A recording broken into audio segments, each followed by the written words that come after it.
Okay, start कर रहे हैं हम। अभी हम कर रहे हैं आज class 7th DAV school SST की बुक है हमारी, और हम चैप्टर स्टार्ट करने वाले हैं 10। ठीक है, आई अगेन रिपीट, हम स्टार्ट करने वाले हैं chapter number 10 DAV school class 7th, subject SST, और टॉपिक है हमारा हिस्ट्री, चैप्टर नंबर 10। हम ये चैप्टर को पार्ट्स में करेंगे। आज हम पार्ट 1 कर रहे हैं। ठीक है, तो चैप्टर का नेम है the rise of small kingdoms in north India.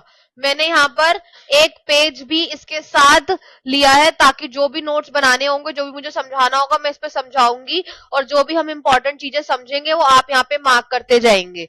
ठीक है, नाउ अब हम स्टार्ट कर रहे हैं। ठीक है, चलिए देखिए, Harshvardhan was the last ruler of ancient India. Harshvardhan कौन था? लास्ट रूलर था इंडिया का। इस लाइन को मार्क करो क्योंकि पूछते हैं लास्ट रूलर कौन था। After his death the whole empire disintegrated into many small kingdoms. जैसे ही उसकी मौत हुई, जैसे ही वो मरा, तो हर्षवर्धन की मौत के बाद उसका पूरा का पूरा एम्पायर छोटे छोटे स्मॉल किंगडम्स के अंदर क्या हो चुका था? टुकड़ों में बट चुका था। किस वजह से बटा था? Due to miserable economic condition, क्योंकि बहुत ज्यादा इकोनॉमिक कंडीशन खराब हो चुकी थी। ठीक है, यहाँ हम ये देख रहे हैं lack of proper administration. Lack of proper administration था बाय हिज वीक सक्सेसर, क्योंकि उसके पास या फिर वो जो था वो एक अच्छा सक्सेसर इकोनॉमिकली सही देखने में हमें नहीं मिला। तो यहाँ पर हमें किस किस तरीके से क्वेश्चंस देखने को मिल सकते हैं। ठीक है, यहाँ हमें किस किस तरीके से क्वेश्चन देखने को मिलेंगे, मैं यहाँ पे लिखती जा रही हूँ। यहाँ पर आएगा आपको यहाँ पे मैं टॉपिक लिख रही हूँ बेटा। ठीक है, topic regarding to the exams, या जो भी हमारे एग्जाम रिलेटेड जो भी क्वेश्चन होंगे उससे देखने को जो मिलेंगे हमें। चलिए, यहाँ है हमारा टॉपिक रिलेटेड फॉर टेस्ट या फिर एग्जाम या क्वेश्चन जिसपे बन सकते हैं। पहला क्या बना हमारा? हर्षवर्धन। अभी हमने हर्षवर्धन के बारे में पढ़ा है। ठीक है, नेक्स्ट टॉपिक हमारा इसी में देखेंगे, this period was political instability in north India. ये पीरियड वो था जब नॉर्थ इंडिया के अंदर इंस्टेबिलिटी हमें देखने को मिली। There were powerful kingdoms arose between. North India के अंदर जैसे ही एक रूलर नहीं था तो अब बहुत छोटे छोटे किंगडम्स बढ़ चुके थे। तो अब यहाँ पर पूरा सिनेरियो था कि अब कोई भी नया राजा आएगा और उस पूरे किंगडम को रूल कर सकता है। ठीक है, 750 CE or 1000 CE out of the ruins of Harshvardhan Empire, hence the period was also known as the age of 3 empires। इसी को हम 3 empires की रेंज में देखते हैं। ठीक है, अब यही पीरियड आपको क्या बताएगा? अभी हमने दूसरा टॉपिक के तौर पर आपसे क्या पूछा जा सकता है? एज ऑफ द 3 एम्पायर्स पूछा जा सकता है। EMPIRES, age of the 3 empires पूछा जा सकता है। ठीक है, या आपसे क्या पूछ सकते हैं? नॉर्थ इंडिया कैसे सफर कर रहा था? नॉर्थ इंडिया सफरिंग्स पूछ सकते हैं, तो आप क्या बताओगे? यही पूरा ओवरलुक दोगे। ठीक है, the Rashtrakuta took over the control in north part of the Deccan. तो मतलब बेसिकली नॉर्थ पार्ट में, दक्कन के नॉर्थ पार्ट में। अब दक्कन का कौन सा है? नीचे वाला पार्ट आपको दिख रहा होगा, पर्पल वाला मैप में देखोगे तो इसका नॉर्थ वाला हिस्सा मतलब ऊपर की तरफ, मतलब हम ये कह सकते हैं थोड़ा सा महाराष्ट्र के ऊपर वाला हिस्सा, वो वाला कौन सा हो गया हमारा? राष्ट्रकूट ने वहां पर अपना कब्जा कर रखा था। The Palas in the east India. Palas कहाँ थे? ईस्ट इंडिया में। यहां आपको देखने को मिल रहा है मैप के अंदर। ठीक है, इन अवंती यहाँ पर आपको अवंती में क्या देखने को मिलेगा? साउथ राजस्थान एंड गुजरात के अंदर आपको कौन देखने को मिलेंगे? प्रतिहार्स। तो हम ये कह सकते हैं बेसिकली इधर इस तरफ कौन थे? प्रतिहार्स थे, उधर पल्लवस थे, और नीचे कौन थे? राष्ट्रकूट थे। ठीक है, तो अभी आप देख रहे हो it's a kind of a triangle बन रहा है। समझ रहे हो ये क्या है? Triangle. The 3 main kingdom continuously engaged in war. वो पूरी की पूरी तरह वॉर में थे, सक्सेसफुली प्रोवाइडिंग स्टेबल एडमिनिस्ट्रेशन, और उनका सब कुछ अच्छे तरीके से होना चाहिए। अब हम इन्हीं 3 एम्पायर्स के बारे में स्टडी करेंगे। ठीक है, इसके आगे हम फर्दर चैप्टर में पढ़ने वाले हैं। ठीक है, अब यहाँ पर मैंने आपको यहाँ पर अभी तक इंट्रोडक्शन में 3 टॉपिक बताए हैं। एक हर्षवर्धन, एज ऑफ 3 एम्पायर, जिसमें मैंने आपको क्या बताए हैं, 3 बताए हैं। ठीक है, सबसे नीचे कौन था हमारा, राष्ट्रकूट था, फिर साइड में हमारा कौन था, पल्लवास था, और एक तरफ था हमारा प्रतिहार्ष। तो आप ये कह सकते हो 2PR। ठीक है सॉरी। और नॉर्थ इंडिया कैसे सफर कर रहा था, कब सफर कर रहा था, ये हमें बताना है, at the death of Harshvardhan. ठीक है, अब हम किसके बारे में पढ़ने वाले हैं, राष्ट्रकूट के बारे में पढ़ेंगे। किसके बारे में पढ़ेंगे बेटा, राष्ट्रकूट के बारे में पढ़ेंगे। मैं यहाँ पे लिखती जा रही हूं, ठीक है, RASHTRAKUTAS, राष्ट्रकूटास के बारे में पॉइंटर्स पढ़ेंगे। ठीक है, अब देखिए, the Rashtrakuta established the most powerful empire in the North Deccan in 1753 CE. They became the masters, आपको ये ईरा ध्यान रखना है, ठीक है। They became the masters of large empire at present the Gujarat, Madhya Pradesh, Bihar, Maharashtra and Karnataka. अब क्या बता रहे हैं, उसकी लोकेशन बताने। पहले अब आपको इसमें क्या ध्यान रखना है, मैं इसमें साथ साथ बताती जा रही हूँ राष्ट्रकूट वाले में। ठीक है, एक तो आपको ईयर ध्यान रखना है, सेकंड पॉइंट उनकी लोकेशन, LOCATI, लोकेशंस, कौन सी जगहों की ये बात कर रहे हैं। ठीक है, तीसरी जगह में ये एम्पायर किस किस के कौन कौन से एरिया में आ रहा था। ठीक है, एरिया, जिसमें अभी हम क्या देख रहे हैं, एरिया अगर आप देखोगे तो कौन सा, the empire acted between the north and south India. ठीक है, एक सेकेंड, मेरा ना यहाँ पर इरेज नहीं हो रहा, हाँ ये रहा। Dantidurga is considered to be the real founder of the Rashtrakuta empire. किसने करा ये, तो रियल फाउंडर के बारे में बात करी जा रही है। ये सब ना पॉइंटर्स मैं आपको बता रही हूं, ऐसे आप बना लेना जैसे मैंने इसमें बनाया। ठीक है, रियल फाउंडर। ठीक है, फिफ्थ पॉइंट यहां आप देखोगे, मैं साथ साथ इसमें मेंशन कर रही हूं। ठीक है, गोविंद थ्री एंड अश्वघोष, जिनका ये है, were also known as the Rashtrakuta kings. और तो जो फाउंडर वाला बनेगा इसी के साथ आप क्या बनाओगे, किंग्स। ठीक है, अब मेरी राइटिंग इसमें वैसे थोड़ी सी कचरा आ रही है, पर आप लोगों को समझ में आ जाएगी। ठीक है, किंग्स वाला देखोगे कौन कौन से किंग्स थे। ठीक है, the Rashtrakuta war the great warriors. अब यहाँ पे अलग अलग तरीके के स्कॉलर्स और ग्रेट वॉरियर देखने को मिले। दे टुक द टाइटल। अब हमने यहाँ पे क्या देखा, टाइटल्स के बारे में देखा है, कौन कौन से टाइटल्स के बारे में बात हो रही है, बताइए यहाँ पे। हाँ जी, हाँ जी, भट्टारक। तो यहाँ पे कौन कौन से टाइटल आए, चक्रवर्ती, महाराजा धीराज और परम भट्टारक। दे मेंटेन अ ह्यूज आर्मीज, आर्मीज इनके पास अच्छी थी। प्रोस्पेरिटी ऑफ द पीपल, और ये किसको फॉलो करते थे, जैनिज्म को। But also patronized Buddhism, Hindu and Muslim. मतलब ये उन लोगों के भी इक्वल थे, मतलब रिस्पेक्ट इक्वली करते थे। जैसे मैं हिंदू हूं तो मैं हिंदू को फॉलो करती हूँ, पर मैं सभी धर्मों को as reference to the higher authority, मैं उन सबको इक्वल मानती हूँ। ठीक है, तो अभी हम यहाँ पे क्या देख लेते हैं कि इन्होंने और क्या क्या दिया, टाइटल्स के अलावा हमें और क्या देखने को मिला, बताओ। हमें यहाँ पे देखने को मिला रिलीजन। ठीक है, RELIGION, रिलीजन देखने को मिला। Now the seventh point is that उनकी आर्मीज के बारे में बताना है, आर्मीज बहुत अच्छी थी। ठीक है, एट पॉइंट इज दैट उन्होंने क्या रिलीजन के अंदर, या आप उनके फॉलोअर्स वगैरह या किस चीज को फॉलो करते थे रिलीजन में, आपको बता देना है। जैसे क्या फॉलो करते थे वो बताओ। मेजरली तो वो करते थे जैन। ठीक है, इसके साथ वो इक्वली फॉलो किसको करते थे, बुद्धिज्म को, हिंदुज्म को और मुस्लिम को। मैंने ना यहाँ पर कॉमा लगा दिया है, आप अपने अकॉर्डिंग उन सब चीजों को मेंटेन कर लेना। Rashtrakuta ruler was a great patterns of art and learning. Their the rules of flourishing of the region in literate, rock cut temples, Ellora, and belonging to Hindu, Buddhist, Jain and sect are the proof of religious tolerance and Rashtrakuta. अभी हमने ऊपर religion वाला concept बनाया ना, इसी के अंदर ही आपको ये वाले सारे pointers ऐड करने हैं जो यहाँ पर आपको देखने को मिल रहे हैं। ठीक है, किंग अश्वघोष himself was a great lover of Sanskrit. अब हमने एक और यहाँ पे पॉइंटर देखा है, कौन है जी, अश्वघोष, है ना, कौन है, अश्वघोष। स्पेलिंग डिक्टेट करना है एक बार, मैं क्या बोल दूं, नहीं नहीं नहीं, अश्वघोष नहीं है बेटा, सॉरी, अमोघ, एक सेकंड रुको, हाँ अमोघ वर्षा, सॉरी, आमोग, AMOGH, वर्षा, VARSH। आमोग वर्षा के बारे में बताओगे कि इनको क्या पसंद था जी? संस्कृत पसंद थी। ठीक है, आमोग वर्षा के बारे में बताओगे आप। उसके बाद आप बताओगे उन्होंने क्या, कौन सी बुक लिखी है कन्नड़ पोइट्री में। अब ये हम किसके बारे में देख रहे हैं? आमोग वर्ष के बारे में, तो आमोग वर्ष के बारे में उसके पॉइंटर्स लिख दोगे।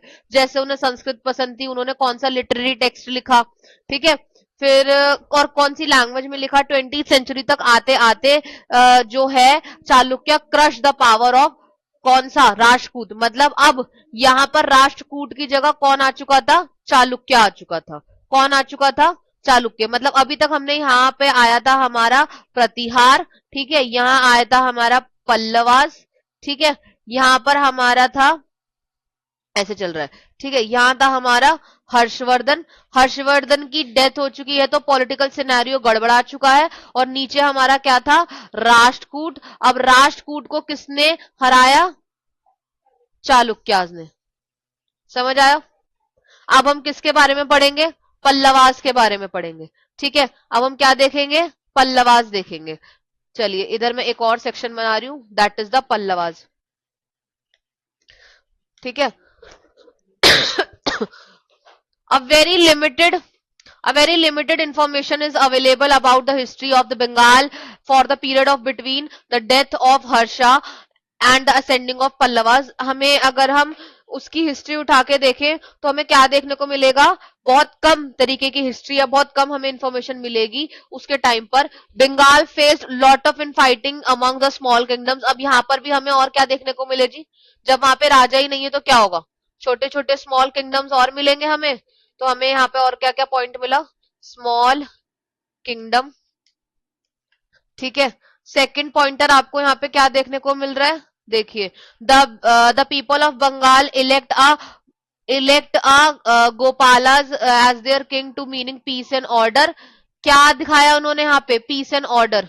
पीस एंड ऑर्डर के लिए इन्हें किन्हें इलेक्ट करा गया? ठीक है, ELECT, इलेक्ट गोपाला। ठीक है, अब इसके पॉइंटर्स आप लिखोगे अपना आप।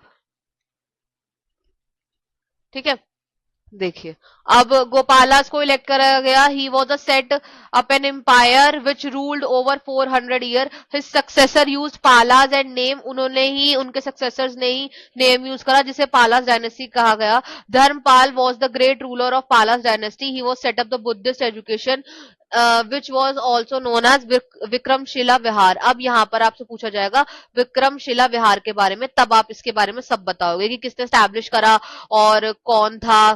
ठीक है, विक्रमशील विहार। ठीक है, अब आप उसके बारे में सब बताओगे। और देवपाल जो है उसका बेटा था। ठीक है, देवपाल क्या है? बेटा था। और वो किससे हारा था? हून से। किससे हारा था? हून से। हून बाहर से आए थे। जैसे लड़ाई होती है ना, अटैकर्स होते हैं, ऐसे हम बोलते हैं हूनों का आक्रमण। हून्स का अटैक हुआ था, तो देवपाल किसका बेटा था? धर्मपाल का। ठीक है, तो हम ये कह सकते हैं। हम और क्या पढ़ेंगे? यहाँ पे हून्स के बारे में पढ़ेंगे। आपसे हून से रिलेटेड क्वेश्चन पूछा जा सकता है। ठीक है, the end of period was arrest in the decline of Palas. ये वैसे ही खत्म हो गया जैसे अब खत्म हुआ। The parlour rulers followers the Buddhism. बहुत सारे स्कॉलर्स बुद्धिज्म को स्प्रेड भी करा और उन्होंने टेम्पल्स भी बनाए। ठीक है, और आर्ट एजुकेशन पर भी काम करा। तो हम यहाँ क्या दिखेंगे? इनके फॉलोअर्स के बारे में। ठीक है, फॉलोअर्स। सिक्स्थ क्या? इनका art plus education plus literature भी, LITER, ये हमें देखने को यहां पर मिलता है। ठीक है, समझ आया इतना? नेक्स्ट अब हमारे पास क्या है? प्रतिहार्स। क्या है हमारे पास? प्रतिहार। हम सिर्फ प्रतिहार तक पढ़ेंगे। नेक्स्ट त्रिपट स्ट्रगल जो है वो हम पढ़ेंगे। त्रिपक्षीय वॉर भी जिसे हिंदी में कहा जाता है। अब हम पढ़ेंगे प्रतिहार, जिसे क्या कहा जाता है? Gurjara Pratihara. Probably use this originate from the Gujarat. कहां से यूज हुआ? गुजरात से यूज हुआ। तो अब हम किसके बारे में पढ़ रहे हैं? मैं यहाँ पर गुर्जर प्रतिहार का और बना रही हूँ।